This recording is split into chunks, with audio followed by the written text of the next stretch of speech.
The Deputy Special Representative of the Secretary General in the Somaliland held a series of meetings with the leaders of Somaliland, Puntland, as well as senior diplomats of the UN to discuss the intervention to save tens of thousands of lives.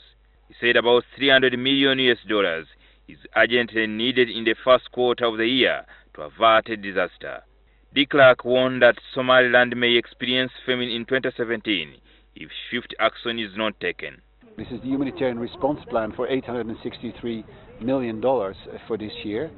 Out of that money, $300 million are very urgently required in the first quarter of this year if we are to avert a disaster. And that money will be required to keep animals alive, basically to keep people's livelihoods functioning. And if not, within a few months we'll find ourselves in a real famine situation, just saving lives and being unable to retain people's livelihoods. And in that case, it's going to take much longer for people to come back to a normal way of living. Somaliland experienced a devastating famine in 2011, which killed over 25,000 people. International agencies ranked it as the worst famine of the 21st century. The local drought committee reported 17 deaths caused by hunger in the region of Sanaga, Sarat, Togda, and Haudi. More than 10 million animals have starved to death on account of the current drought. It's clear that we are on our way to a famine if very quick action is not being taken. Very large numbers of livestock have died already.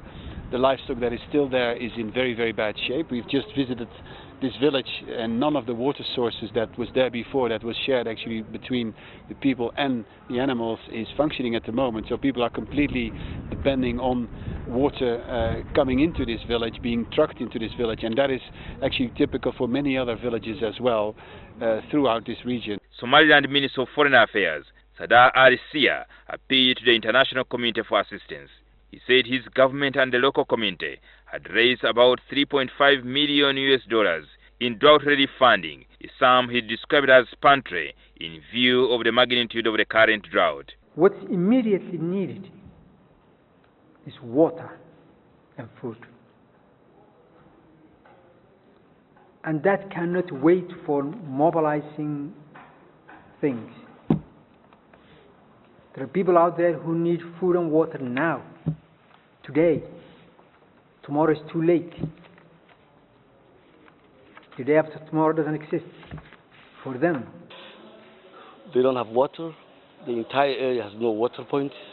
Clercq announced that $32 million is available from the UN Central Emergency Response Fund and the Somalia Humanitarian Fund. I will make available immediately about $32 million for Somalia and Somaliland for immediate response.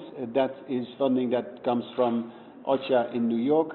According to the Food Security and Nutrition Analysis Unit and the Famine Early Warning Systems Network, the number of Somalis in need of assistance has risen sharply in recent months, from an estimated 5 million in September 2016 to over 6.2 million today. An estimated 363,000 acutely malnourished children are in need of critical nutrition support, including over 71,000 severely malnourished children who require life-saving measures.